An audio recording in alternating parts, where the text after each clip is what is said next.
Hello everyone, easy physics by N K channel पर आप सबका एक बार फिर स्वागत है।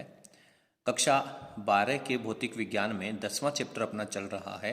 1 से लेकर के 9 तक के प्रत्येक टॉपिक को अपन अच्छे तरीके से कंप्लीट कर चुके हैं और धीरे धीरे अपन अपने लक्ष्य की तरफ, अपना जो टारगेट है 100 अंकों में से 100 अंक प्राप्त करने का, उसकी तरफ अग्रसर हो रहे हैं। और आज उसी श्रृंखला में चैप्टर नंबर 10 का एक सबसे महत्वपूर्ण टॉपिक आज अपन पढ़ने वाले हैं, श्रेणी अनुनादी परिपथ। इस श्रेणी अनुनादी परिपथ का जो अर्थ है वो आप पीछे के 3 वीडियो में कंप्लीट कर चुके हैं। यानी आपके पास एलसीआर परिपथ होगा, श्रेणी अवस्था में होगा, और अनुनाद की स्थिति का मतलब है कुंडली के ऊपर वोल्टेज और कैपेसिटर के ऊपर वोल्टेज बराबर होगा। दोनों एक दूसरे के वोल्टेज को रिजेक्ट कर देंगे। या फिर आप ये कह सकते हैं कि धारितीय प्रतिघात और प्रेरकीय प्रतिघात दोनों एक दूसरे के इक्वल होते हैं। मैं यहाँ पे ज़्यादा एक्सप्लेनेशन ना करके सीधा आपको बताना चाहूँगा कि श्रेणी अनुनाद की जो स्थिति है उसको आप पढ़ के आए हैं। आज अपन कंप्लीट उस अनुनाद की स्थिति के ऊपर ही फोकस रखेंगे और उसके आगे 3 महत्वपूर्ण टॉपिक पढ़ेंगे। पहला होगा अर्धशक्ति बिंदु किन्हें कहते हैं। अर्धशक्ति बिंदु, इनकी परिभाषाएं क्या हैं, इनकी पहचान अपन कैसे करेंगे। उसके बाद में अर्धशक्ति आवृत्तियां किन्हें कहते हैं, इनकी परिभाषाएं, इनको ज्ञात करने का फॉर्मूला, और सबसे महत्वपूर्ण बैंड चौड़ाई। बोर्ड परीक्षा में 2 अंक का डेरिवेशन यहां से पूछा जाता है। बैंड चौड़ाई का व्यंजक प्राप्त करना, इसका पूरा डेरिवेशन अपन पढ़ेंगे। और वीडियो के अंत में अपन विशेषता गुणांक को पढ़ते हुए, उसके फॉर्मूले को याद करते हुए आज के इस टॉपिक को अपन कंप्लीट करने वाले हैं। तो यदि आप इस पूरे टॉपिक को एक ही वीडियो में, एक ही क्लास में कंप्लीट करना चाहते हैं, अच्छे से समझना चाहते हैं, तो प्लीज वीडियो के एंड तक हमारे साथ बने रहिए। शुरुआत करते हैं अपन। सबसे पहला टॉपिक लेते हैं अर्धशक्ति बिंदु और आवृत्तियां। ये दोनों टॉपिक एक साथ ही क्लियर हो जाएंगे। अर्धशक्ति बिंदु और आवृत्तियां, मैं आपको पुनः याद दिला दूं कि आपके दिमाग में, आपके जहन में श्रेणी अनुनादी परिपथ का जो पूरा डेरिवेशन है वो हमेशा इसके हर एक क्षण होना चाहिए। तो अपन ने श्रेणी अनुनादी परिपथ में एक ग्राफ खींचा था। ग्राफ अपन ने आवृत्ति और प्रत्यावर्ती धारा के बीच में खींचा था।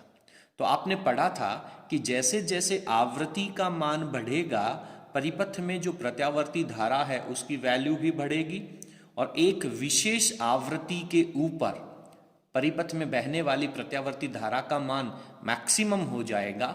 उसके बाद भी यदि आप आवृत्ति को बढ़ाते रहेंगे तो परिपथ में बहने वाली प्रत्यावर्ती धारा का मान वापस नीचे की तरफ डिक्रीज होने लग जाएगा। और वो जो बिंदु, जिस बिंदु के ऊपर आपने परिपथ में बहने वाली प्रत्यावर्ती धारा का मान मैक्सिमम कहा था, उसे अपन अनुनादी आवृत्ति कह के आए हैं। दोबारा मैं वो डायग्राम बनाता हूं, ग्राफ ड्रॉ करता हूं और अपन आगे बढ़ते हैं। तो इस तरीके से जैसे जैसे आप परिपथ में आवृत्ति का मान बढ़ाएंगे, परिपथ में बहने वाली प्रत्यावर्ती धारा का मान बढ़ेगा और एक विशेष आवृत्ति के ऊपर इसकी वैल्यू मैक्सिमम हो जाएगी। और उसके बाद यदि आप लगातार आवृत्ति बढ़ाते रहेंगे तो परिपथ के लिए इस धारा का मान मैक्सिमम के बाद पुनः धारा का मान घटने लग जाएगा। और ये जो पॉइंट है, जिस पॉइंट के ऊपर आपके पास परिपथ में बहने वाली धारा का मान अधिकतम हो गया, उस आवृत्ति को अपन अनुनादी आवृत्ति कहते हैं। ये बात अपन पढ़ के आए हैं, ठीक है बेटा। और ये जो आपके पास करंट की वैल्यू आई है, जो मैक्सिमम करंट आपके पास आया है, उस मैक्सिमम करंट को अपन यहाँ पे किससे प्रदर्शित करेंगे, IRMS की वैल्यू, और उसके साथ में अपन मैक्सिमम लिख देंगे। तो ये जो ग्राफ है y अक्ष के ऊपर है, ये प्रत्यावर्ती धारा के वर्ग माध्य मूल मान को प्रदर्शित कर रहा है। अभी तक मैं केवल अनुनाद की स्थिति का ग्राफ मैंने ड्रॉ किया है। अभी मैं अर्धशक्ति बिंदु या अर्धशक्ति आवृत्तियों पे नहीं गया हूं। यहां तक आपने पिछले टॉपिक में कंप्लीट कर लिया है। चलिए, अब आप लोग एक बात बहुत अच्छे से जानते हैं। क्या जानते हैं? कि परिपथ में जो शक्ति होती है, परिपथ के अंदर जो शक्ति की वैल्यू होती है, वो शक्ति का मान धारा के वर्ग के समानुपाती होता है।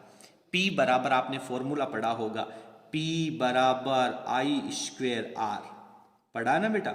यानी परिपथ के लिए जो शक्ति हास होता है वो परिपथ में बहने वाली धारा के वर्ग के समानुपाती होता है।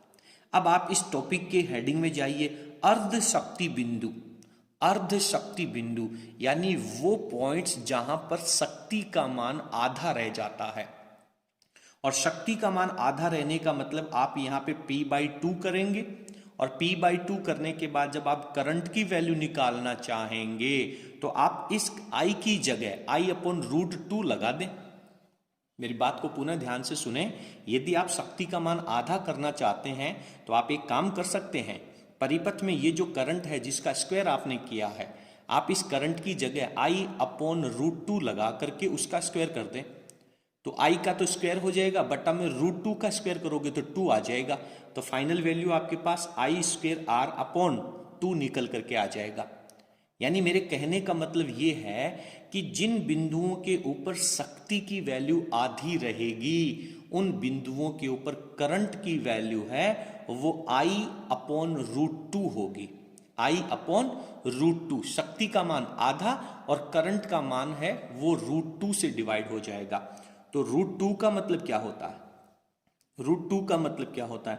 आपको √2 से इसकी मैक्सिमम करंट की जो वैल्यू है उसको डिवाइड करना है। मान लीजिए वो पॉइंट यहां पे आता है तो एक √2 की वैल्यू इधर भी आएगी और एक √2 की वैल्यू इस तरफ भी आएगी।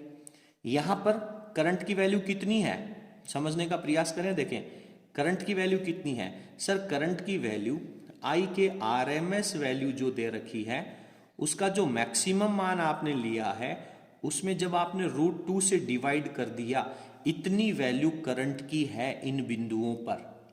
जब करंट की वैल्यू में बटा √2 लग गया, उसको इस फॉर्मूले में जब मैं रखूंगा, क्या आप मेरी बात से पूर्णतः सहमत हैं कि ये वैल्यू जब यहाँ रखी जाएगी उसका जब स्क्वायर किया जाएगा तो पावर की जो वैल्यू है, शक्ति की जो वैल्यू है वो आधी हो जाएगी।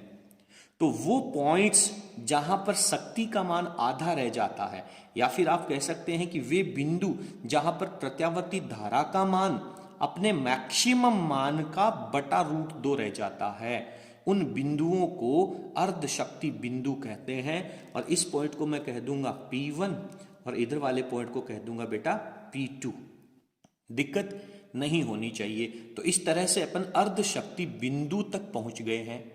और आगे वाला नाम कह रहा है अर्ध शक्ति आवृत्तियां। तो आवृत्तियों में क्या हो जाएगा कि वे बिंदु जहां पर शक्ति का मान अधिकतम मान का आधा रह जाता है, या फिर जिनके ऊपर धारा का मान मैक्सिमम मान का √2 गुना रह जाता है, उन बिंदुओं के ऊपर जो आवृत्ति आएगी उस आवृत्ति को अपन क्या कहेंगे? उन्हें अपन अर्ध शक्ति आवृत्तियां कह देंगे।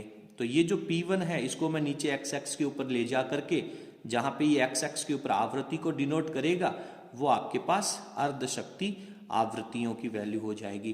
तो ये आपके पास F1 की वैल्यू है और ये आपके पास F2 की वैल्यू है। तो F1 और F2 की जो वैल्यूज है उनको अपन अर्ध शक्ति आवृत्तियां कहते हैं। क्लियर है? तो अभी मैं आप लोगों को अर्ध शक्ति बिंदु की डेफिनेशन, अर्ध शक्ति आवृत्ति की डेफिनेशन दोनों लिख करके बता दूंगा, आपको और अच्छे से क्लियर हो जाएगा। और दूसरी बात बेटा, इसके आगे है बैंड चौड़ाई। हर एक टॉपिक है वो कंटिन्यूसली कनेक्टेड है। तो बैंड चौड़ाई का मतलब क्या हो जाएगा? ये जो अर्ध शक्ति आवृत्तियां आपके पास आ गई, जो अनुनादी आवृत्ति के दोनों तरफ है, एक वैल्यू है वो अनुनादी आवृत्ति से कम है और दूसरी वैल्यू है वो अनुनादी आवृत्ति से ज्यादा है। इन दोनों के बीच का जो अंतर है, किनके? अर्ध शक्ति आवृत्तियों के जो बीच का अंतर है, जिसे मैं डेल्टा F से रिप्रेजेंट कर सकता हूं, डेल्टा F, जिसको मैं F2 माइनस F1 लिख सकता हूं। इन दोनों आवृत्तियों का जो अंतर होगा, अर्ध शक्ति आवृत्तियों का जो अंतर होगा, उसे अपन बैंड चौड़ाई कहेंगे। और उसका रिजल्ट, उसका पूरा डेरिवेशन अपने को अच्छे से समझना है, जो बोर्ड परीक्षा में 2 नंबर का पूछा जाता है। तो चलिए सबसे पहले मैं आप लोगों को इन दोनों की डेफिनेशन यहां पर लिख करके दोबारा एक्सप्लेन कर देता हूं। तो यहां पर अपन ने अर्ध शक्ति बिंदुओं को और अर्ध शक्ति आवृत्तियों को परिभाषित करने के लिए उनकी डेफिनेशंस लिखी हैं। अपन ने लिखा है कि अनुनादी आवृत्ति पर, जो अनुनाद की स्थिति है, उस आवृत्ति पर धारा का मान अधिकतम होता है। ये बात अपने को थोड़ा सा रेफरेंस डाल करके बतानी है, यहां से अपने को टॉपिक शुरू करना है। उसके बाद में बीच में अपन ने लिखा है कि P का मान I² R होता है।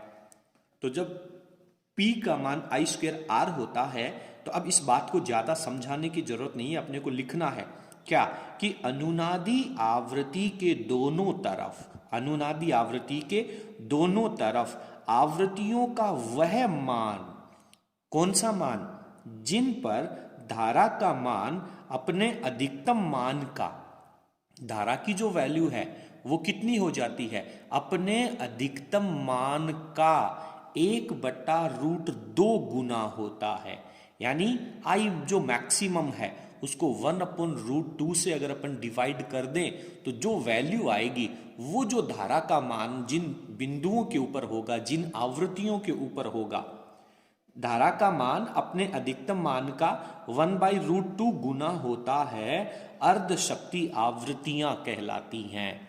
इन्हें अपन अर्ध शक्ति आवृत्तियां कहते हैं। ये परिभाषा आप लोगों को अच्छे तरीके से लिख लेनी चाहिए, ठीक है। और इसके साथ में मैं लिख दूंगा कि इन बिंदुओं को, अर्ध शक्ति आवृत्तियों के जो बिंदु हैं, इस वक्र के ऊपर जो बिंदु P1 और P2 नजर आ रहे हैं, इन्हें अपन अर्ध शक्ति बिंदु कहते हैं। आप मान करके चलिए कि सामान्यतः अर्ध शक्ति आवृत्तियों की जो डेफिनेशन है वो परीक्षा में पूछी जाती है, ठीक है बेटा। इसके साथ में अपन अर्ध शक्ति बिंदुओं की परिभाषा भी लिख लेते हैं। पहले आप वीडियो की स्क्रीन को अच्छे से पॉज करें, थोड़ा 2 सेकंड का गैप लें, रुकें और अपने जो नोट्स हैं वो अच्छे तरीके से लिख लें। मैं इसके आगे परिभाषा कंटिन्यू करता हूं।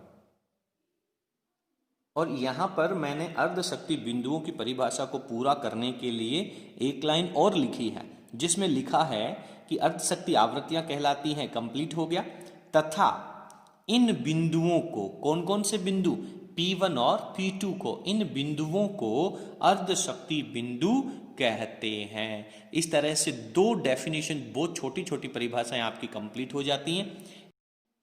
यदि बोर्ड परीक्षा के अंदर ये डेफिनेशन पूछी जाती हैं तो इसके साथ में आपको ये जो ग्राफ है, ये जो डायग्राम है वो भी 100% बनाना है। इसके बिना आपको आधे अंक ही मिल पाएंगे। चलिए अब अपन आगे चलते हैं बैंड चौड़ाई में। कंप्लीट है बैंड चौड़ाई की यदि अपन बात करें तो अभी आप लोगों ने इस डायग्राम में पढ़ा है कि ये जो अर्ध शक्ति बिंदु हैं, इन अर्ध शक्ति बिंदुओं के बीच का जो अंतर होगा, जिसे अपन डेल्टा एफ से या फिर बीटा से भी रिप्रेजेंट कर सकते हैं। तो ये जो डेल्टा एफ है इसे अपन बैंड चौड़ाई कहते हैं। और डेल्टा एफ किसका अंतर है, फ्रीक्वेंसी का अंतर है।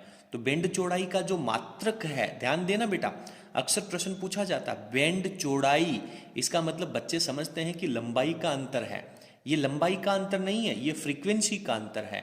तो निश्चित रूप से इसका मात्रक भी फ्रीक्वेंसी का मात्रक ही हो जाएगा, यानी कि हर्ट्ज हो जाएगा, ठीक है बेटा। अब अपन ये समझते हैं, आप थोड़ा सा समझने का प्रयास कीजिए इसी डायग्राम के द्वारा। अपन इस डायग्राम को दोबारा नहीं बनाएंगे, ठीक है। तो यहाँ पे आप देख रहे हैं कि ये जो पॉइंट है इसके ऊपर करंट का मान जो है वो मैक्सिमम मान है। मैक्सिमम मान क्यों है, क्योंकि इस स्थिति में आवृत्ति जो है वो अनुनादी आवृत्ति है। और बेटा पिछले वीडियो में आपने पढ़ा है कि अनुनादी आवृत्ति की स्थिति में XL और XC बराबर होते हैं, एक दूसरे को कैंसिल आउट करते हैं, और परिपथ की जो प्रतिबाधा है वो सबसे कम हो जाती है, मिनिमम हो जाती है। और परिपथ की प्रतिबाधा Z मिनिमम की वैल्यू किसके बराबर हो जाती है, सर प्रतिरोध के बराबर हो जाती है, ठीक है। और ये जो अर्ध शक्ति बिंदु हैं इनके लिए आपने क्या कहा है कि धारा का जो शिखर मान है उसका जो मैक्सिमम मान है, शिखर मान नहीं बेटा, यहाँ पे मैक्सिमम मान है, धारा का जो मैक्सिमम मान है उसका बटा √2 गुना करना होगा, उस धारा के अधिकतम मान को √2 से डिवाइड करना होगा। क्लियर है। तो इस तरीके से अब अपन डायरेक्ट आगे बैंड चौड़ाई का टॉपिक पढ़ेंगे, इस ग्राफ को वहां पर दोबारा नहीं बनाएंगे। इस बैंड चौड़ाई के टॉपिक में सबसे पहले अपने को बैंड चौड़ाई की परिभाषा लिख लेनी चाहिए। तो बैंड चौड़ाई की परिभाषा अपन क्या पढ़ के आए हैं कि अर्ध शक्ति बिंदु जहां है, अर्ध शक्ति बिंदुओं,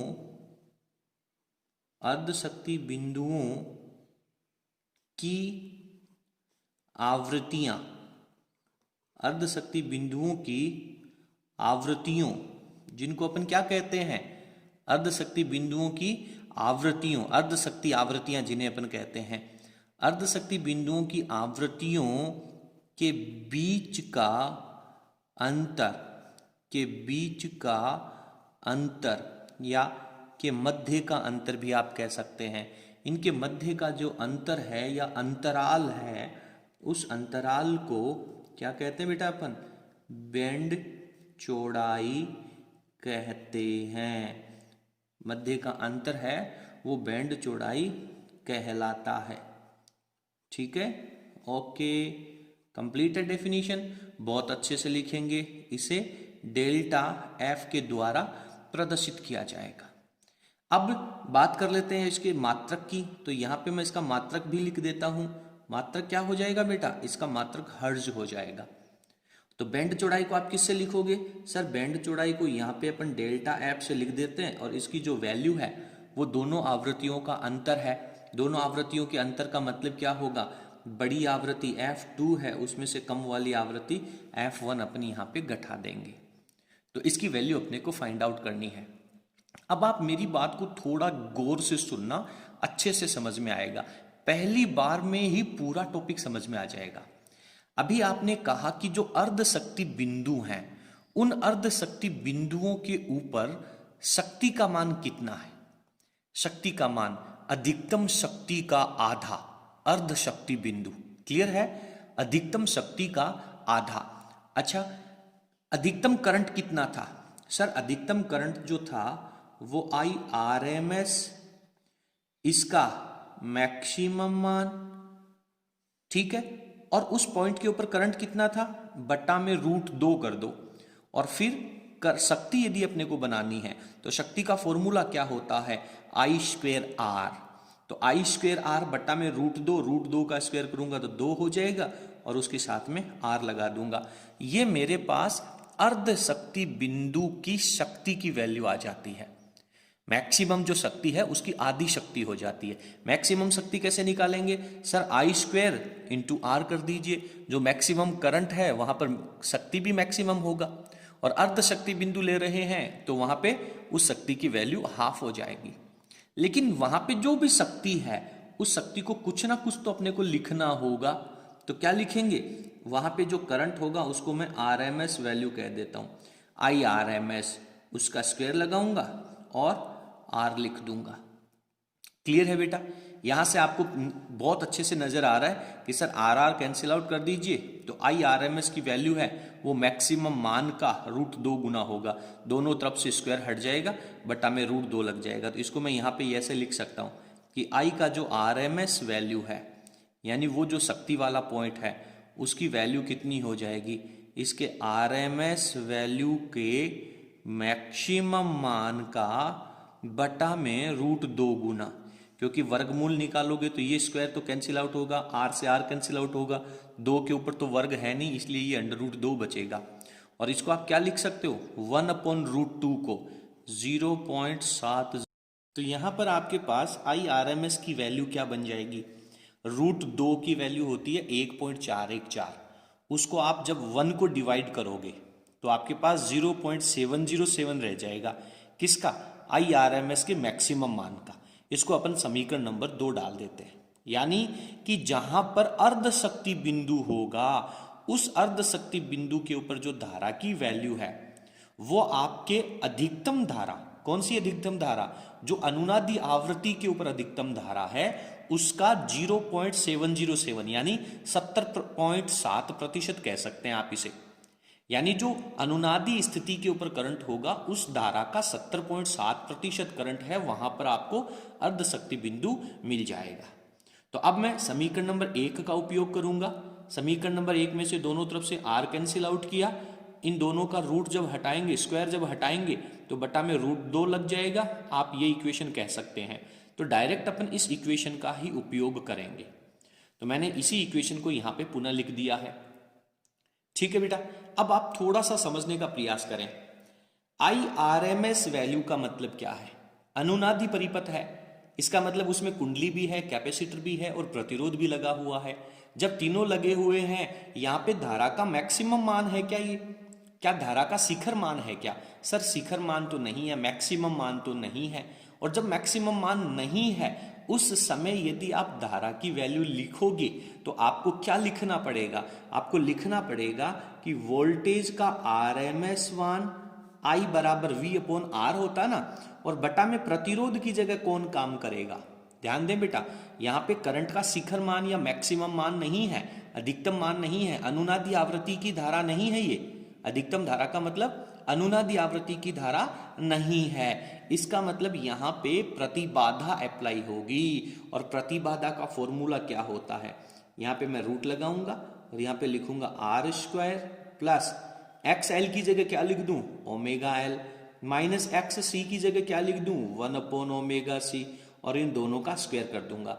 ये मैंने करंट की जगह इक्वेशन लिख दी है, समझ में आ रहा है। यहाँ पे ये क्या है, ये करंट का मैक्सिमम मान है, जो कब होगा, अनुनाद की स्थिति में होगा। अनुनाद की स्थिति में करंट को कैसे रिप्रेजेंट करोगे सर, अनुनाद की स्थिति में करंट को रिप्रेजेंट करेंगे V का आरएमएस मान बटा में प्रतिबाधा, और जब V मैक्सिमम होगा, I का मान, करंट का मान मैक्सिमम होगा, उस समय प्रतिबाधा का मान में XL XC कैंसिल हो जाएगा और आपके पास केवल R बचेगा। तो यहाँ पे √2 पहले से चल रहा है और ये R आ जाएगा। यही वो है इक्वेशन है जो आपको रिजल्ट तक लेके जाएगी। इसके आगे सिर्फ कैलकुलेशन है, कुछ समझने की कहानी नहीं है, सिंपल मैथमेटिक्स है।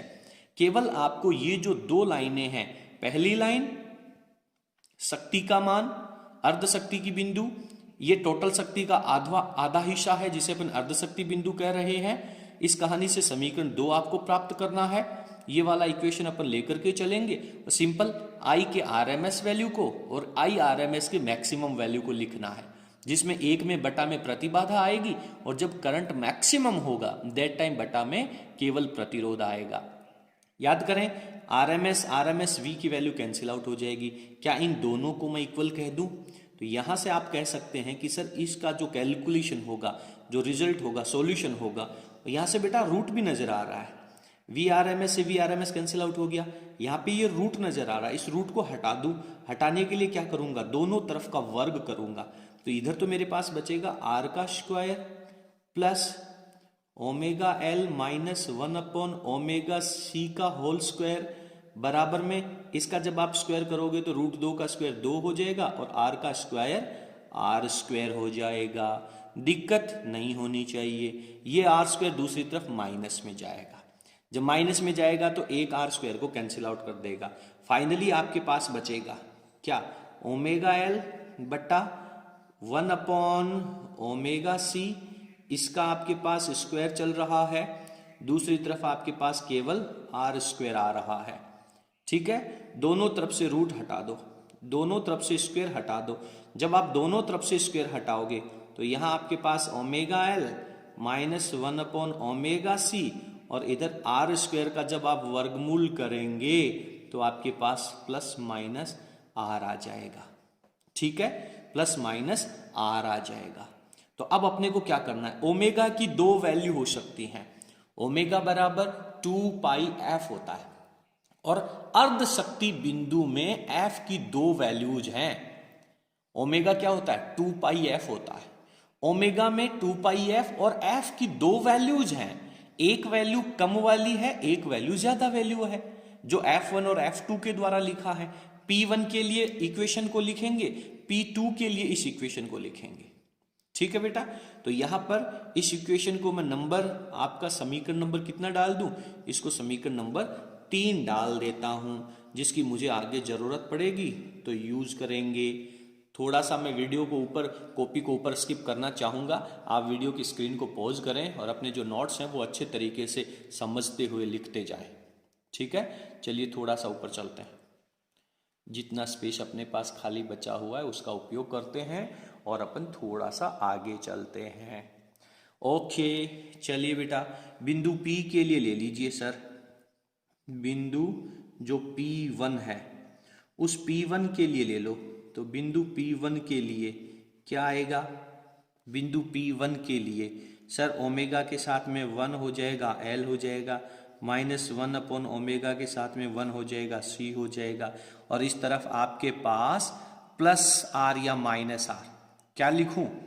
बोलिए, प्लस आर या माइनस आर, क्या लिखना होगा?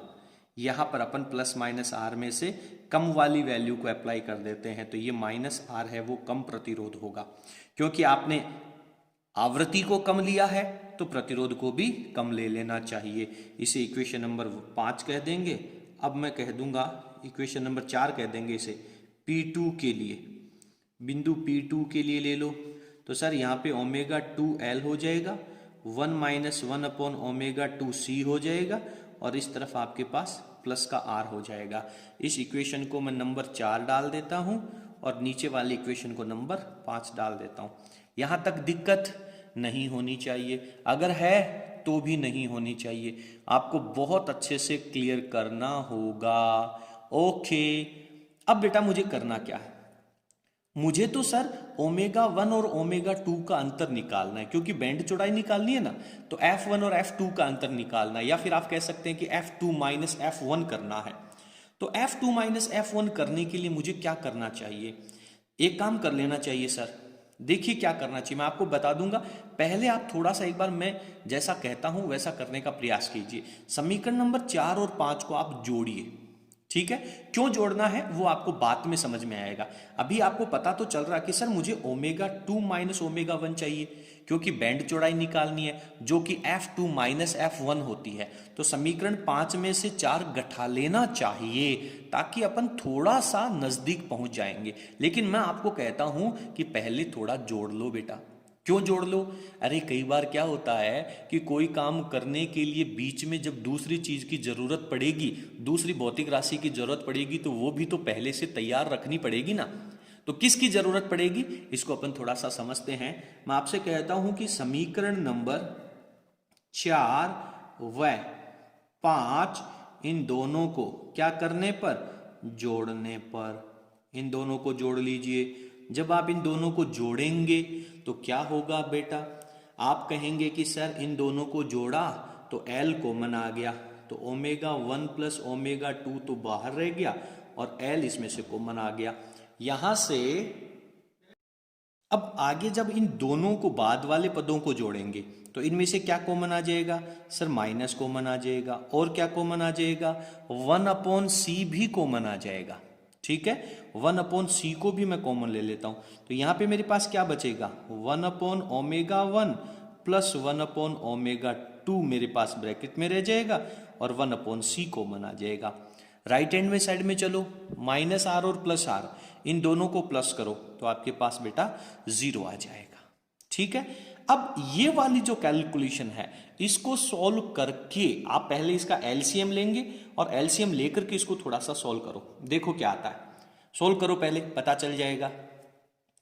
ये माइनस की वैल्यू है, इसको मैं बराबर के दूसरी तरफ जो 0 है वहां ले जाऊंगा तो प्लस में बन जाएगी। तो इस तरफ आपके पास क्या चल रहा है? Sir omega 1 plus omega 2 bracket के बाहर L बराबर में आ जाओ, बराबर में एलसीएम ले लो बेटा, तो ये ओमेगा 1 ओमेगा 2 हो गया। ऊपर क्या आ जाएगा? ऊपर आपके पास ओमेगा 1 प्लस ओमेगा 2 ही बचेगा। हालांकि आप ओमेगा 2 प्लस ओमेगा 1 लिखना चाहिए था, लेकिन अपन जानते हैं कि प्लस करने में कोई फर्क नहीं पड़ेगा, और इधर आपके साथ यहाँ पे 1/c चल रहा है। अब ये omega 1 plus omega 2 omega 1 plus omega 2 यहां से कैंसिल हो जाएगा, ठीक है बेटा? इस ओमेगा 1 ओमेगा 2 का जो गुणनफल में है उसको दूसरी तरफ ले जाओ, L को बटा में ले आओ, तो आपके पास ओमेगा 1 ओमेगा 2 की जो वैल्यू बचेगी वो 1 अपॉन LC रहेगी, और ये जो 1 अपॉन LC है इसको आप इक्वेशन नंबर 6 डाल दीजिए। इसकी अपने को आगे जरूरत पड़ेगी, इसलिए मैंने इन दोनों को पहले जोड़ने का काम किया, क्योंकि मुझे ओमेगा 1 और ओमेगा 2 के गुणनफल की जरूरत पड़ेगी, ठीक है? अब आप अपने टारगेट पे आ जाओ। आपको करना क्या है? सर F2 माइनस F1 करना है, तो समीकरण 5 में से समीकरण नंबर 4 घटा लीजिए। तो अगला काम अपन यही करने वाले हैं। पहले आप वीडियो की स्क्रीन को अच्छे से पॉज करें और उसके बाद अपने नोट्स हैं वो समझते हुए यहां से उतार लें, ठीक है? इसके बाद में पीछे वाला आपके पास लिखा हुआ है, बिल्कुल सर लिखा हुआ है। करना क्या है? समीकरण नंबर 5 में से समीकरण नंबर 4 अपने को घटाना है, तो मैं यहां पे लिखता हूं समीकरण 5 में से समीकरण 4 क्या कर दे बेटा, घटाने पर, घटा दीजिए समीकरण 4 घटाने पर। क्या आएगा घटाने पर, देखें घटाने पर मतलब आपको 4 नंबर समीकरण घटाना है, तो इसके जो चिन्ह हैं वो भी आपको बदलने पड़ेंगे। तो आप देख रहे हैं यहां पर कि सर ω2 माइनस ω1 तो ब्रैकेट में आ जाएगा और इसमें भी L कॉमन हो जाएगा। ठीक है बेटा। इसके बाद में जब समीकरण नंबर 4 आप घटाओगे तो उसमें जो +1/ωc है वो तो प्लस का रहेगा, और दूसरे में जिसमें से घटा रहे हैं उसमें -1/ω2c बचेगा। फिर इन दोनों को सरल करो, इन दोनों को सरल करोगे तो आपको पता चलेगा कि सर 1/c तो कॉमन आ जाएगा, लेकिन जो ω1 माइनस का था वो घटाने की वजह से किसका बन गया, प्लस का बन गया, -1/ω2 आ जाएगा। इस बात को आपको बहुत अच्छे तरीके से समझना है, रटने का बिल्कुल भी प्रयास नहीं करना है। राइट हैंड साइड में चलो, समीकरण 5 में से 4 घटा रहे हो तो 5 में आपके पास r है, 4 में क्या -r, माइनस माइनस प्लस बन जाएगा। क्या डायरेक्ट यहां पे मैं 2r लिख दूं, ये आपके पास 2r हो जाएगा। क्लियर। एलसीएम ले लो, इधर चलने दो बेटा इसको तो सेम, ω2 माइनस ω1 ब्रैकेट के बाहर L चल रहा है प्लस 1/c लिखा, एलसीएम ले लो बेटा, ω1 इंटू ω2 एलसीएम आ गया और यहां आपके पास ω2 माइनस ω1 बचेगा। दिस इज इक्वल टू क्या चल रहा है, 2r चल रहा है। दिक्कत नहीं होनी चाहिए। इज इट क्लियर है? क्या मेरी बात आप सब लोगों को क्लियर है? सर बहुत अच्छे से क्लियर है यार। ω2 माइनस ω1 मेरे को कॉमन नजर आ रहा है, दोनों में से कॉमन ले लेता हूं तो मेरे पास ω2 माइनस ω1 कॉमन आ गया। तो ये जैसे ही कॉमन आएगा पहले में से क्या बचेगा सर, L बचेगा, प्लस दूसरे में से क्या बचेगा, 1/c बचेगा, और साथ में 1/ω1 ω2 भी तो बच रहा है। ω2 माइनस ω1 तो बाहर आ गया, आपके पास 1/ω1 ω2 भी तो बच रहा है। यार इसकी वैल्यू तो आ गई थी ना आपके पास। समीकरण नंबर 6 में देखो, 1/ω1 ω2 की वैल्यू क्या लिखोगे, अरे समीकरण 6 में तो ω1 ω2 की वैल्यू 1/LC है, वो रख दो यार इसमें। 1/LC, अपोन की वैल्यू कहां चली जाएगी, ऊपर चली जाएगी, तो ये आपके पास LC आ जाएगा। दिस इज इक्वल टू क्या चल रहा है, 2r चल रहा है। इस c ने इस c को मार दिया तो क्या बच गया बेटा, आ जाओ सर, ω2 माइनस ω1 यहां चल रहा है, ब्रैकेट में L और L को जोड़ो सर, 2L हो गया। कितना हो गया, 2L हो गया। बराबर में क्या चल रहा है सर, 2r चल रहा है। 2 ने 2 को काट दिया, क्या बन गया सर, ω2 माइनस ω1 आ गया। ये L यहाँ अच्छा नहीं लग रहा, भगाओ इसको दूसरी तरफ, तो सर ये r बटा में L चला जाएगा। ओके, किसी प्रकार की दिक्कत नहीं होनी चाहिए। चलो बेटा, ओमेगा बराबर क्या होता है सर, 2πf होता है। कौन सा ओमेगा है, दूसरा ओमेगा है, माइनस 2πf1 बराबर r/L। क्या कॉमन ले लें, 2π कॉमन ले लें, डायरेक्ट लिख दूं f2 माइनस f1 बराबर में क्या बचेगा, r/L तो चल रहा है, ये 2π जो यहाँ कॉमन आएगा वो दूसरी तरफ बटा में चला जाएगा। इस तरीके से ये आपके पास एक एलिमेंट प्राप्त होता है जिसे अपन बैंड चौड़ाई, बैंडविड्थ कहते हैं। और यहाँ पे आप बहुत ध्यान से देखना बेटा, 1/2π, 2π तो मात्रकहीन है, तो किसका मात्रक बच गया, r/L का मात्रक बच गया। अरे r/L का मात्रक किसके बराबर आया, फ्रीक्वेंसी के बराबर आया।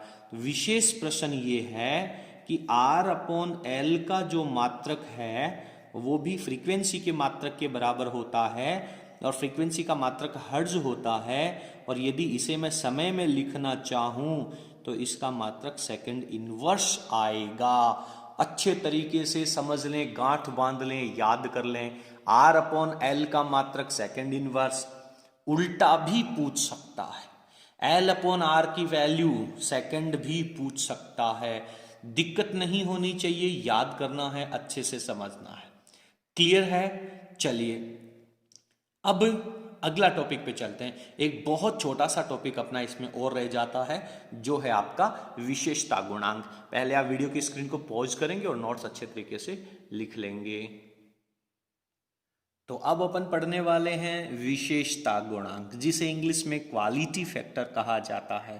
तैयार है सब बच्चे लोग? एनर्जी डाउन तो नहीं हुई है, एनर्जी लेवल बना हुआ है। बिल्कुल, एनर्जी लेवल को हमेशा हाई रखना है, कभी भी अपनी एनर्जी को नीचे नहीं गिरने देना है, हमेशा मोटिवेटेड रहना है। ओके, स्टार्ट करें। बहुत छोटी सी डेफिनेशन है, एक इस विशेष प्रकार का फैक्टर यहां पे दिया गया है, क्वालिटी फैक्टर, विशेषता गुणांक। मैं पहले डेफिनेशन लिखूंगा, उसके बाद आपको इसको एक्सप्लेन करवाऊंगा, बहुत अच्छे से समझ में आएगा बेटा। परिभाषा पे चलिए। परिभाषा कहती है कि अनुनादी आवृत्ति, सर पढ़ चुके हैं, एफआर कहते हैं, और बैंड चौड़ाई, सर अर्ध शक्ति आवृत्तियों का अंतर होता है।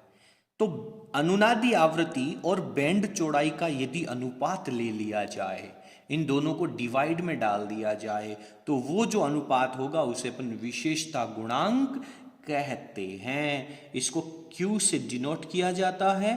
फॉर्मूला बन जाएगा आपका FR अपॉन डेल्टा F। लिखूं क्या बेटा? F2 माइनस F1 लिख दीजिए सर। अच्छा बोलो, ये क्या है? आवृत्ति। नीचे क्या है? आवृत्ति का अंतर। ऊपर भी मात्रक हर्ट्ज लगेगा, नीचे भी मात्रक हर्ट्ज लगेगा। विशेषता गुणांक के मात्रक को बता दीजिए मुझे। मैं नहीं जानता, मुझे तो पता ही नहीं है। ये कैसी राशि है? मात्रकहीन राशि है। क्या मात्रक होगा? कोई मात्रक नहीं होगा। ओके, बहुत बढ़िया। चलिए आगे चलें। चलिए सर, Q को और कैसे लिख सकते हैं? सर FR की जगह ओमेगा R लिख दीजिए, ठीक है। इसकी जगह क्या लिख दूं बेटा? ओमेगा 2 माइनस ओमेगा 1 लिख दीजिए। आपने ऊपर भी 2 पाई से, नीचे भी 2 पाई से मल्टीप्लाई कर दिया, तो फॉर्मेट जो है वो F से ओमेगा में, कोणीय आवृत्ति में आ जाएगा। चलो, ओमेगा R को ओमेगा R रहने दीजिए। यार ओमेगा 2 माइनस ओमेगा 1 अभी आपने निकाला है, इसके ठीक ऊपर वाले टॉपिक में थोड़ी सी नजर ऊपर दौड़ाएं।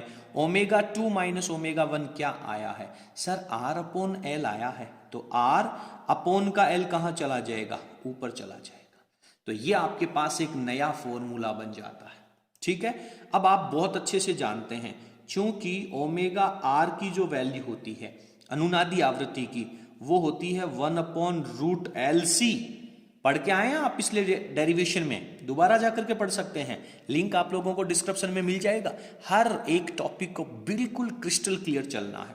ये वैल्यू रख दो, ये वैल्यू रखूं यहां पे, रख दीजिए सर। तो ये वैल्यू हो जाएगी 1 अपॉन रूट LC। इसके ऊपर तो L चल रहा है, बटा में R चल रहा है। सोल्व कर लीजिए, सोल्व करें बेटा। सोल्व करेंगे तो क्या होगा? रूट L, इससे रूट कटेगा तो इसको रूट में बदल देगा, तो ये आपके पास ऊपर रूट बटा में C, और ये R तो बिल्कुल साप्ता, बिल्कुल सेपरेट बचा पड़ा है। ये आपके पास इक्वेशन आ जाएगी। तो क्वालिटी फैक्टर का, विशेषता गुणांक का, ये एक वैल्यू और भी होती है। बहुत अच्छे से क्लियर है? बिल्कुल अच्छे से समझ में आना चाहिए। ओके, चलिए अब कुछ और विशेष प्रकार के फॉर्मूले भी विशेषता गुणांक के आप लोगों को यहाँ पे दिए गए हैं। विशेष रूप से उनको ज़्यादा समझने की ज़रूरत नहीं है, आप उनको अच्छे तरीके से डायरेक्ट समझते हुए लिख लें। तो मैं विशेषता गुणांक के कुछ और फॉर्मूले भी यहाँ पे नोट डाल करके लिख लेता हूँ, जो आप लोगों को याद करने हैं, आप लोगों को न्यूमेरिकल्स में मदद करने वाले हैं। तो Q का जो फॉर्मूला होगा वो आपके पास XL अपॉन R भी लिख सकते हैं, ठीक है। XL अपॉन R, XL को आप लिखेंगे ओमेगा L, अपॉन में आप इसे R भी लिख सकते हैं। या फिर यदि आपको वैल्यू दे रखी है, ध्यान देना, तो Q की वैल्यू आप XC अपॉन R भी लिख सकते हैं। तो ये क्या हो जाएगा? 1 upon omega C into R हो जाएगा। अब आप कहेंगे कि सर Q का मान XL अपॉन R भी, Q का मान XC अपॉन R भी, ऐसा कैसे? ऐसा कैसे हो सकता है कि एक्स एल में आर का भाग लगाओगे तो भी क्यू मिलेगा, एक्स सी में आर का भाग लगाओगे तो भी क्यू मिलेगा? बेटा अनुनादी स्थिति याद है क्या आपको? अरे अनुनादी स्थिति में आपने पढ़ा है एक्स एल का मान एक्स सी के मान के बराबर होता है, नहीं पढ़ा क्या? एक्स एल का मान एक्स सी के मान के बराबर होता है। तो इस तरीके से ये अनुनादी परिपथ के लिए आपके पास अर्धशक्ति बिंदु, अर्धशक्ति आवृत्तियां, बैंड चौड़ाई, विशेषता गुणांक सारे टॉपिक्स थ्योरेटिकल रूप से कंप्लीट हो जाते हैं। इनको आप एक बार अच्छे से पढ़ लीजिए, इनको एक बार और रिवाइज कर लीजिए। जब ये बिल्कुल टन टनाटन हो जाएं उसके बाद अपन अगले इनके एग्जाम्पल्स, इनके जो क्वेश्चन है न्यूमेरिकल्स हैं उनको भी सॉल्व करेंगे। मैं आपको थोड़ा सा रास्ता दिखाऊंगा, आप दौड़ते हुए उन न्यूमेरिकल्स को सॉल्व कर लेंगे। चलिए ओके, आज की कक्षा में इतना ही। बहुत बहुत धन्यवाद। यदि आपको हमारा वीडियो पसंद आया हो तो प्लीज़ आप वीडियो को लाइक ज़रूर करें और अपने सभी फ्रेंड्स के साथ इसे शेयर करना ना भूलें। बहुत बहुत धन्यवाद। Thank you.